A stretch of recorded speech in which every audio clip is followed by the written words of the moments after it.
Audio Jungle. Audio Jungle.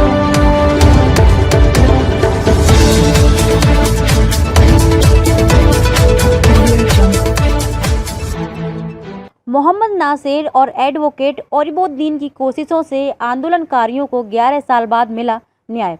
11 साल पहले एक राजनीतिक दल द्वारा MSEB कार्यालय के सामने एक आंदोलन किया गया था और उस आंदोलन के दौरान कुछ गड़बड़ होने के कारण आंदोलनकारियों पर पुलिस प्रशासन द्वारा केस रजिस्टर कर उन आंदोलनकारियों को गिरफ्तार करके उन्हें परभनी की जेल में भेज दिया गया था।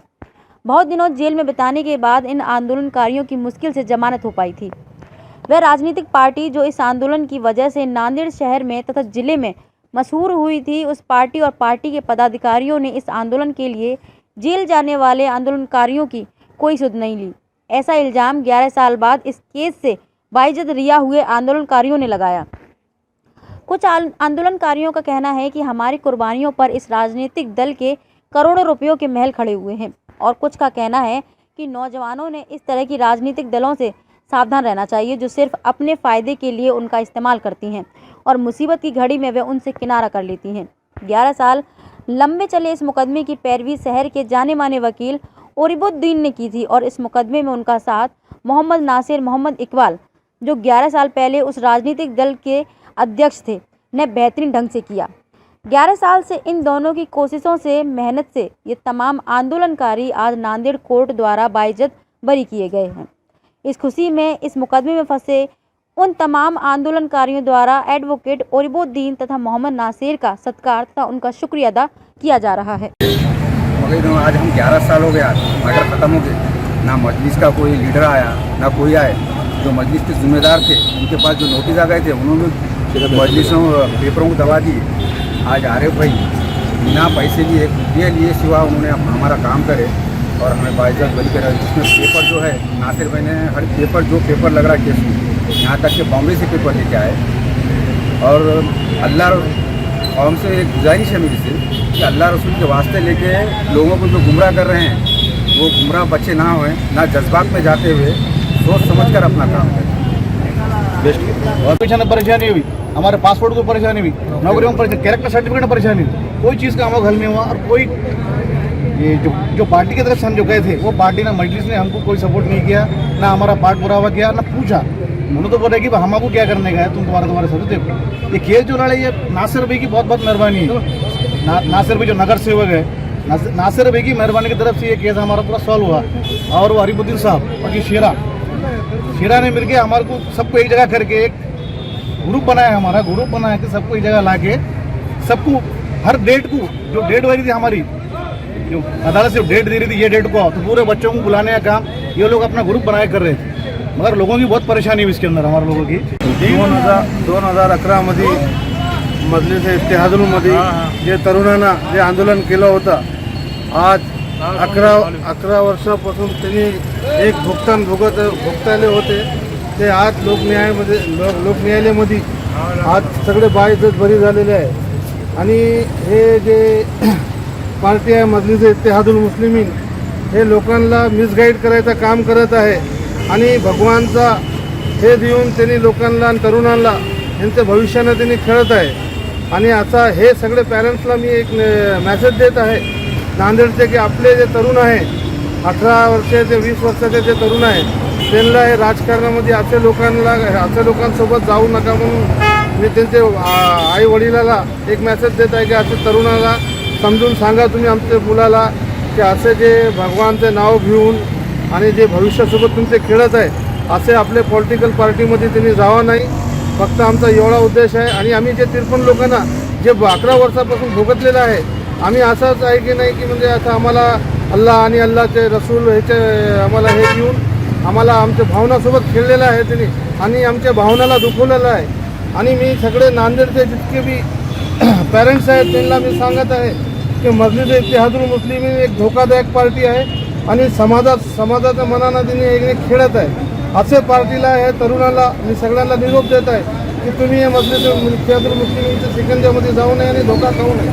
फक्त मला एवढंच कहणं आहे। थोड़ा पीछे लेंगे अपन जाके। हाँ, बोलिए, क्या जी, हाँ, बोलिए। तजुर्बा क्या रहा है केस के दौरान? ये जो MIM का जो MSBC का जो लफड़ा हुआ था, उसमें एक इन्हें जब हमारे 53 बच्चों को जब अंदर करे थे, जो बाद में जब केस चालू हुआ, माशाल्लाह अल्लाह का लाख लाख शुक्र है, एहसान है मालिक का, जो हमारे नासिर भाई, शेरा भाई और वकील साहब जितनों ने जो तायद करे, माशाल्लाह इनकी मदद से, इनके जरिए से, अल्लाह के फजल करम से आज केस नील होगा। हमारे को इस चीज़ की सम्मेदादी तकलीफ है। हमारे खुद भाई आसिफ भाई जो ऑटो लिए थे 2 लाख रुपए, बड़ी मुश्किल से, बड़ी परेशानी से लिए थे। लेने के बाद जब MIM का केस हमारे ऊपर रहने की वजह से जो कैरेक्टर सर्टिफिकेट लगता जो परमिट के लिए, वो परमिट का कैरेक्टर सर्टिफिकेट नहीं निकलने की वजह से, वो कारण से 1,20,000 में ऑटो बेचना पड़ा। 80,000 का हमें नुकसान हुआ। ठीक है, नुकसान हुआ तो हुआ, ठीक है, मगर मजलिस इत्तेहादुल मुस्लिमीन ने जो MIM ने जो बड़े बड़े वादे और जो बड़े बड़े बातें किए थी कि 5 घंटे में हम आएंगे, जो भी परेशानी आएंगे हम आएंगे, हमको तायद करो, हम आएंगे, बिल्कुल आएंगे इंशाल्लाह बोले थे। तो आज है कि नहीं, जो MIM के लोग जो हमने जो परेशानी उठाए 11 साल से, हमको कहीं से भी MIM की तरफ से सपोर्ट नहीं मिला, ना वकील मिली, ना कुछ तायद हुई। आपकी मदद हमारी मदद जो है 11 साल में जो बेचारे नासिर भाई, शेरा भाई और वकील साहब जो बिना इसके, बिना मफाद के, बिना कारण के उन्होंने हमारे लिए मदद करे और उन्होंने हमारा साथ दिया। खुदा हाफिज़, सलाम अलैकुम। ये केस जो है रजिस्टर्ड हुआ था। असल में उस वक्त हम लोग जो आंदोलन किए थे उसकी वजह ये थी कि बकरीद के मौके पर पानी वगैरह नहीं आया था, तो हमको उस वक्त के मजलिसी सदर ने भेजे थे कि हमको आंदोलन करना है। तो आंदोलन की नीयत से सब बच्चे गए हुए थे।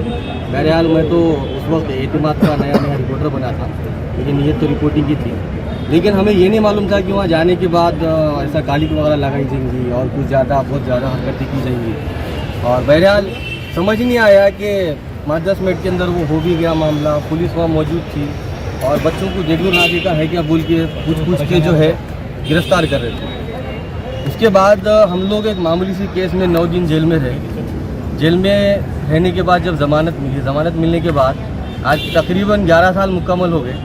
लेकिन शुक्र अल्लाह का और दीगर हमारे तमाम रुफ़ा का कि उन्होंने इस मामले को सीरियसली लिया और कई मरतबा समन भी आए। इससे पहले इलेक्शन में भी हमको नोटिस मिले और तो हमको तड़ी पार का भी नोटिस मिला। उस वक्त भी जो है हम लोगों ने दीगर वकला की मदद से, अरीफ साहब की मदद से जो है उस नोटिसों को कैंसिल किया था। बहरहाल लेकिन 11 साल में कई सारी तकालीफ आई।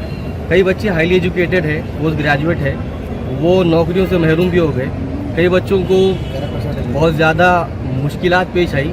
मैं भी जब स्कूल में जॉब के लिए गया था तो मुझे भी कैरेक्टर सर्टिफिकेट मांगा गया था और मेरे जब उस पर लिख कर आया कि मेरे पे केस है तो मुझे जॉब रिजेक्ट कर दी गई। मेरा अपना एक्सपीरियंस है। और पासपोर्ट कई बच्चों के रुक गए। बहरहाल बच्चों ने कई तकालीफ को सहा, परेशानियों को महसूस किया। अब मैं ब्लेम नहीं दूंगा कि यहाँ पे हम लोगों को तकलीफ़ में फंसाने वाले कहाँ रह गए। हाँ, बहरहाल लेकिन जो भी हुआ, नासिर भाई ने मेहनत की और अरीफ साहब ने बहुत ज़्यादा मेहनत की। इसके अलावा हमारे तमाम साथियों ने, हमने सब ने मिलकर इस केस को ख़त्म करने की मेहनत की। तो बस यही अपील करूँगा तमाम औलियाई जितने वालिदैन हैं बच्चों के, उनसे बस ये कहूँगा कि सियासी जो मैदान है उन सियासी मैदान में कम समझ बच्चों को ना भेजें। जिसको सियासी सूझबूझ है उन्हीं को सियासी पार्टियों में काम करने के लिए अलाउ करें, क्योंकि कम उम्र में बच्चे 17-18 साल के, इनके जोश को, जज्बातों को इस्तेमाल करके लोगों ने अपने महल तामीर कर लिए। लेकिन ये कम उम्र के जो बच्चे थे इनको बहुत सारी तकलीफों का सामना करना पड़ा। मैं 2 दिन का दूल्हा था, दूसरी तीसरी जुमागी मेरी जेल में हुई थी। इसी तरह हमारे सादिक भाई भी दूसरे दिन के दूल्हे थे, तो 2 दूल्हे नहीं थे उसके अंदर। तो बस ये अपील करूंगा कि लोगों ने सियासी पार्टियों में अपने बच्चों को भेजने से पहले 100 मरतबा सोचना चाहिए। बस देखने के लिए हमारे चैनल को लाइक और सब्सक्राइब कीजिए।